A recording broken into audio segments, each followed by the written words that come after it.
ಇವತ್ತಿನ ಸಂಚಿಕೆಯಲ್ಲಿ ನಾವು ಚರ್ಮದ ಕಾಂತಿಯನ್ನು ಹೆಚ್ಚಿಸಿಕೊಳ್ಳಲು ಅಥವಾ ಚರ್ಮದ ಆರೋಗ್ಯವನ್ನು ನಾವು ಹೇಗೆ ಕಾಪಾಡಿಕೊಳ್ಬೇಕು, ಈ ಆಯುರ್ವೇದ ಶಾಸ್ತ್ರ ಏನು ಹೇಳುತ್ತೆ ಇದ್ರ ಬಗ್ಗೆ, ಸೂಪರ್ ಫುಡ್ಸ್ ಏನಿದೆ ಈ ಒಂದು ಚರ್ಮದ ಕಾಂತಿಯನ್ನು ಕಾಪಾಡಿಕೊಳ್ಳಿಕ್ಕೆ ಅಂತ ನಾವು ತಿಳ್ಕೊಳ್ಳೋಣ ವೀಕ್ಷಕರೇ. ಚರ್ಮದ ಕಾಂತಿ ಅಥವಾ ಸೌಂದರ್ಯ ಅಂದ ತಕ್ಷಣ ಬರೀ ಹೆಣ್ಮಕ್ಳಿಗೆ ಮಾತ್ರ ಇದು ಸೀಮಿತ ಆಗೋದಿಲ್ಲ. ಹೆಣ್ಮಕ್ಳಿಗೆ ಗಂಡು ಮಕ್ಕಳಿಗೆ ಇಬ್ಬರಿಗೂ ಅನ್ವಯ ಆಗುವಂಥದ್ದಿದು ಚರ್ಮದ ಕಾಂತಿ ಬಗ್ಗೆ. ನ್ಯಾಚುರಲಿ ಗ್ಲೋಯಿಂಗ್ ಸ್ಕಿನ್ ಇರ್ಬೋದು, ಆ್ಯಂಟಿ ಏಜಿಂಗ್ ಸೀಕ್ರೆಟ್ಸ್ ಇರ್ಬೋದು, ಪ್ರಾಕೃತವಾಗಿ ಹೇಗೆ ನಾವು ನಮ್ಮ ಚರ್ಮನ ಕಾಪಾಡ್ಕೋಬೋದು, ಆಯುರ್ವೇದದಲ್ಲಿ ಕೆಲವೊಂದು ನ್ಯಾಚುರಲ್ ಆಗಿರುವಂತಹ ಫೇಸ್ ಪ್ಯಾಕ್ ಬಗ್ಗೆ ಹೇಳಿರುವಂಥದ್ದು, ಅದ್ರ ಜೊತೆಗೆ ಆಂತರಿಕವಾಗಿ ಹೇಗೆ ನಾವು ಚರ್ಮನ ಕಾಪಾಡ್ಕೋಬೋದು, ಯಾವೆಲ್ಲ ಆಹಾರ ಪದ್ಧತಿಯನ್ನು ನಾವು ಪಾಲನೆ ಮಾಡಬೇಕು, ಇದ್ರ ಬಗ್ಗೆ ಎಲ್ಲ ನಾವು ಇವತ್ತಿನ ಸಂಚಿಕೆಯಲ್ಲಿ ತಿಳ್ಕೊತಾ ಹೋಗೋಣ ವೀಕ್ಷಕರೇ.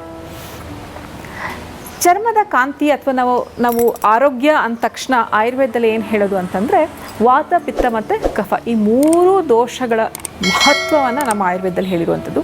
ಯಾವಾಗ ಈ ಮೂರು ದೋಷಗಳು ಇಂಬ್ಯಾಲೆನ್ಸ್ ಆಗುತ್ತೋ ಆವಾಗ ನಮಗೆ ಎಲ್ಲ ರೀತಿಯಾದಂತಹ ಕಾಯಿಲೆಗಳು, ಲಕ್ಷಣಗಳು ಕಾಣಿಸ್ಕೊಳ್ತಾ ಹೋಗುವಂಥದ್ದು.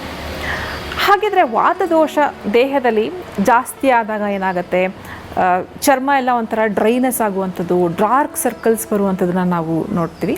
ಅದೇ ಪಿತ್ತದೋಷ ಜಾಸ್ತಿ ಆದಾಗ ಏನಾಗುತ್ತೆ, ಉರಿ ಆಗೋದು, ರ್ಯಾಷಸ್ಸು, ಬರ್ನಿಂಗ್ ಸೆನ್ಸೇಷನು ಇವೆಲ್ಲವೂ ಕಾಣಿಸ್ಕೊಳ್ತಾ ಹೋಗುತ್ತೆ. ಅದೇ ಕಫದೋಷ ಜಾಸ್ತಿ ಆದಾಗ ಕೀವು ತುಂಬಿದ ಮೊಡವೆಗಳಿರ್ಬೋದು, ಆ್ಯಪ್ಸಸ್ಸು, ಪಸ್ಸು ಇವೆಲ್ಲವೂ ನಾವು ಕಫದೋಷ ಜಾಸ್ತಿ ಆದಾಗ ನಾವು ನೋಡ್ತಾ ಹೋಗ್ತೀವಿ ವೀಕ್ಷಕರೇ.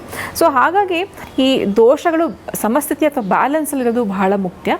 ಅದ್ರ ಜೊತೆಗೆ ರಸ, ರಕ್ತ, ಮಾಂಸ ಅಲ್ವಾ, ಈ ಧಾತುಗಳು ಕೂಡ ಕೆಡ್ತಾ ಹೋಗುತ್ತೆ.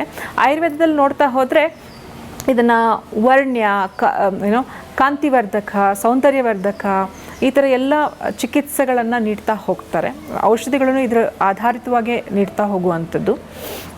ಚರ್ಮದ ಕಾಂತಿಯನ್ನು ಹೇಗೆ ನಾವು ಹೆಚ್ಚಿಸ್ಕೊಳ್ಬೋದು ಅಥವಾ ರಕ್ತವನ್ನು ಹೇಗೆ ನಾವು ಶುದ್ಧಿ ಮಾಡ್ಕೊತ ಹೋಗಬೇಕು, ಇದ್ರ ಬಗ್ಗೆನೇ ಹೆಚ್ಚಾಗಿ ನಮ್ಮ ಆಯುರ್ವೇದ ಶಾಸ್ತ್ರದಲ್ಲಿ ಹೇಳಿರುವಂಥದ್ದನ್ನು ನಮ್ಮ ಶಾಸ್ತ್ರದಲ್ಲಿ ನೋಡ್ತಾ ಹೋಗ್ಬೋದು. ಸೊ ಆಯುರ್ವೇದದಲ್ಲಿ ಕೆಲವೊಂದು ಫೇಸ್ ಪ್ಯಾಕ್ಗಳ ಬಗ್ಗೆ ಹೇಳಿರುವಂಥದ್ದು. ಹಾಗಿದ್ರೆ ಬನ್ನಿ ಮೊದಲನೇ ಫೇಸ್ ಪ್ಯಾಕ್ ಏನು ಅಂತ ತಿಳ್ಕೊಳ್ಳೋಣ.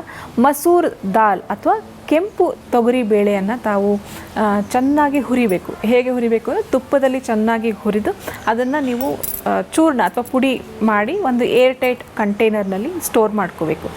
ಯಾಕೆ ತುಪ್ಪದಲ್ಲಿ ಹುರಿಬೇಕು ಅಂತಂದರೆ ಮಸೂರ್ ದಾಲ್ ರೂಕ್ಷತೆಯನ್ನು ದೇಹದಲ್ಲಿ ಉಂಟು ಮಾಡುತ್ತೆ. ಯಾವಾಗ ನಾವು ತುಪ್ಪವನ್ನು ಸೇರಿಸ್ತೀವೋ ಆ ರೂಕ್ಷತೆಯನ್ನು ಬ್ಯಾಲೆನ್ಸ್ ಮಾಡುತ್ತೆ, ವಾತಪಿತ್ತವನ್ನು ಕಡಿಮೆ ಮಾಡುತ್ತೆ. ಹಾಗಾಗಿ ಇದು ಪ್ರಯೋಜನಕಾರಿ. ಇದಿಷ್ಟು ಒಂದು ಚೂರ್ಣ ಏನು ಮಾಡ್ತಾರೆ ಅದನ್ನು ಏರ್ ಟೈಟ್ ಕಂಟೈನರ್ನಲ್ಲಿ ಸ್ಟೋರ್ ಮಾಡಿ ತದನಂತರ 2 ರಿಂದ 3 ಚಮಚ ಈ ಚೂರ್ಣಕ್ಕೆ ಹಸುವಿನ ಹಾಲನ್ನು ಬೆರೆಸಿ ಪೇಸ್ಟ್ ಮಾಡಿ ತಾವು ಕೂದಲಿನ ಆಪೋಸಿಟ್ ಡೈರೆಕ್ಷನ್ ಏನಿರುತ್ತೆ ಅದನ್ನು ಹಚ್ತಾ ಹೋಗಬೇಕು. 1 ಸೆಂಟಿಮೀಟರ್ ಥಿಕ್ನೆಸ್, ಅದು ಕೂಡ ನಮ್ಮ ಶಾಸ್ತ್ರದಲ್ಲಿ ಹೇಳಿರುವಂಥದ್ದು. 1 ಸೆಂಟಿಮೀಟರ್ ಥಿಕ್ನೆಸ್ ಅಷ್ಟು ಆ ಲೇಪನ ತಾವು ಹಚ್ಚಬೇಕು. ಹಚ್ಚಿ ಒಣಗಿದ ನಂತರ ತದನಂತರ ಸ್ವಲ್ಪ ಸ್ಕ್ರಬ್ ಮಾಡಿ ತೆಗೆದಾಗ ಡೆಡ್ ಸೆಲ್ಸ್ ಏನಿರುತ್ತೆ ಅದೆಲ್ಲವೂ ಹೊರಗೆ ಬರುವಂಥದ್ದು. ಇದು ಸರಿಸುಮಾರು ಒಂದು 7 ಡೇಸ್ ತನಕ ಈ ಒಂದು ಫೇಸ್ ಪ್ಯಾಕ್ನ ನೀವು ಮಾಡ್ಕೊತಾ ಬರ್ಬೋದು ವೀಕ್ಷಕರೇ. ಇನ್ನು ಎರಡನೇ ಫೇಸ್ ಪ್ಯಾಕ್ ನೋಡೋದಾದರೆ ಇದರಲ್ಲಿ 3 ಇಂಗ್ರೀಡಿಯೆಂಟ್ಸ್ ಬೇಕಾಗತ್ತೆ. ಕೇಸರಿ, ಜಾಕಾಯಿ ಮತ್ತು ಹಸುವಿನ ಹಾಲು. ಕೇಸರಿ ಅಂದ ತಕ್ಷಣ ನಿಮ್ಗೆ ಗೊತ್ತಿರೋ ಹಾಗೆ ಕುಂಕುಮಾದಿ ತೈಲ ಅಂತ ಏನು ನೀವು ಬಳಸ್ತಿರಲ್ಲ ಅದು. ಕೇಸರಿ ನಿಮಗೆ ಸ್ಕಿನ್ನಲ್ಲಿ ಏನಾದರೂ ಡಾರ್ಕ್ ಸ್ಪಾಟ್ಸ್ ಇದ್ದರೆ, ಪಿಗ್ಮೆಂಟೇಷನ್ ಇದ್ದರೆ, ಡಾರ್ಕ್ ಸರ್ಕಲ್ಸ್ ಏನಾದರೂ ಇದ್ದರೆ ಅದು ಕೂಡ ನಿಮಗೆ ಇದರಲ್ಲಿ ನಿವಾರಣೆ ಆಗುತ್ತೆ ವೀಕ್ಷಕರೇ. ಕೇಸರಿನ ಇದನ್ನು ವರ್ಣ್ಯ, ದೌರ್ಗಂಧಹರ, ಜಂತುಗ್ನ ಅಂತೆಲ್ಲ ಕರೆಯುವಂಥದ್ದು ಕೇಸರಿಯನ್ನು. ನೀವು ಈ ಕೇಸರಿ ಮತ್ತು ಹಾಲನ್ನು ಓವರ್ನೈಟ್ ಸೋಕ್ ಮಾಡಿ ತದನಂತರ ಬೆಳಗಿನ ಹೊತ್ತು ಆ ಹಾಲಿನಲ್ಲಿ ಜಾಕಾಯನ್ನು ತೆಗೆದುಬಿಟ್ಟು ಫೇಸ್ನಲ್ಲಿ ಹಚ್ಚುವಂಥದ್ದು. ಜಾಕಾಯಿನೂ ಕೂಡ ಕುಷ್ಠಜ್ಞ ಅಂತ ಕರೀತಾರೆ. ಸರಿಸುಮಾರು ಎಲ್ಲ ತರಹದ ಚರ್ಮದ ಕಾಯಿಲೆಗಳಿಗೆ ಜಾಕಾಯನ್ನು ಬಳಸುವಂಥದ್ದನ್ನು ನಾವು ಆಯುರ್ವೇದ ಶಾಸ್ತ್ರದಲ್ಲಿ ನಾವು ನೋಡ್ತೀವಿ ವೀಕ್ಷಕರೇ.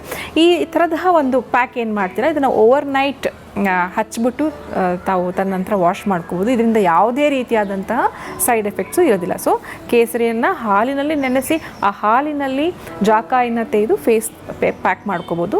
ಎಲ್ಲ ರೀತಿಯಾದಂತಹ ಪಿಗ್ಮೆಂಟೇಷನು, ಡಾರ್ಕ್ ಸರ್ಕಲ್ಸು, ವ್ರಿಂಕಲ್ಸು ಎಲ್ಲದಕ್ಕೂ ಒಂದು ರೀತಿಯಾದಂತಹ ರಾಮಬಾಣ ಅಂತ ಹೇಳ್ತೀವಿ. ಈ 2 ಫೇಸ್ ಪ್ಯಾಕ್ಸ್ ಏನಿದೆ ನಾನು ಹೇಳಿದ್ನಲ್ಲ, 2 ಸೇಫ್ ಟು ಯೂಸ್. ನಿಮಗೆ ಯಾವುದೇ ರೀತಿಯಾದಂತಹ ಸೈಡ್ ಎಫೆಕ್ಟ್ಸು ಇರೋದಿಲ್ಲ ಇದರಲ್ಲಿ. ವೀಕ್ಷಕರೇ, ನ್ಯಾಚುರಲ್ ಆಗಿ ಒಂದು 45-50 ವರ್ಷ ಆದಮೇಲೆ ಏನೋ ವ್ರಿಂಕಲ್ಸ್ ಬರುವಂಥದ್ದು, ಸ್ಕಿನ್ಸ್ ಆಗುವಂಥದ್ದು ಇಟ್ಸ್ ವೆರಿ ಕಾಮನ್ ಆಗಿ ಆಗುವಂಥದ್ದು. ಯಾಕೆ ಅಂದರೆ ಚರ್ಮದ ಮಧ್ಯಭಾಗ ಏನಿರುತ್ತಲ್ಲ ಅದು ಆಲ್ಮೋಸ್ಟ್ 70% ಕೊಲಾಜನಿಂದ ಕೂಡಿರುವಂಥದ್ದು. ಯಾವಾಗ ಏಜ್ ಆಗ್ತಾ ಹೋಗುತ್ತೆ ಕೊಲಾಜನು ಒಂದು 50% ಅಷ್ಟು ರಿಡಕ್ಷನ್ ಆಗ್ತಾ ಹೋಗ್ಬಿಡುತ್ತೆ. ಹಾಗಾಗಿ ಬರೀ ಎಕ್ಸ್ಟರ್ನಲ್ ಅಪ್ಲಿಕೇಶನ್ನಿಂದ ಟಾಪಿಕಲ್ ಅಪ್ಲಿಕೇಶನ್ ಮಾಡೋದ್ರಿಂದ ನಿಮಗೆ ಅಷ್ಟು ಪ್ರಯೋಜನ ಆಗೋದಿಲ್ಲ. ಹಾಗಾಗಿ ನಮ್ಮ ಆಹಾರ ಪದ್ಧತಿ ಮತ್ತು ಆಂತರಿಕವಾಗಿ ಕೂಡ ನಾವು ಸಾಕಷ್ಟು ಒಂದು ಸೂಪರ್ ಫುಡ್ಸ್ನ ಸೇವನೆ ಮಾಡಬೇಕಾಗತ್ತೆ. ಅದ್ರ ಬಗ್ಗೆನೂ ನಾವು ತಿಳ್ಕೊಳ್ಳೋಣ. ಹಾಗಾಗಿ ಬರೀ ಎಕ್ಸ್ಟರ್ನಲ್ ಅಪ್ಲಿಕೇಶನಿಂದ ಮಾತ್ರ ನೀವು ಒಂದು ಎಲಾಸ್ಟಿಸಿಟಿ ಅಥವಾ ಫರ್ಮ್ನೆಸ್ ಬರುತ್ತೆ ಅಂತ ಖಂಡಿತ ಇಲ್ಲ. ಆಯುರ್ವೇದದ ಪ್ರಕಾರ ಚರ್ಮದ ವಿಕಾರಗಳಿಗೆ ಸಾಕಷ್ಟು ಕಾರಣಗಳನ್ನು ಹೇಳ್ತಾ ಹೋಗ್ತಾರೆ. ಆ ಕಾರಣಗಳನ್ನು ನಾವು ಮೊದಲು ತಿಳ್ಕೋಬೇಕು. ಆಹಾರ ಪದ್ಧತಿ, ನಮ್ಮ ದಿನನಿತ್ಯದ ಲೈಫ್ ಸ್ಟೈಲು ಎಲ್ಲದರ ಬಗ್ಗೆನೂ ಕರೆಕ್ಷನ್ಸ್ ಮಾಡ್ಕೊತ ಹೋಗಬೇಕು. ಆಯುರ್ವೇದದಲ್ಲಿ ಕೂಡ ಇದು ಬಹಳ ಒಂದು ವಿಸ್ತಾರವಾಗಿ ಹೇಳಿದ್ದಾರೆ ವೀಕ್ಷಕರೇ.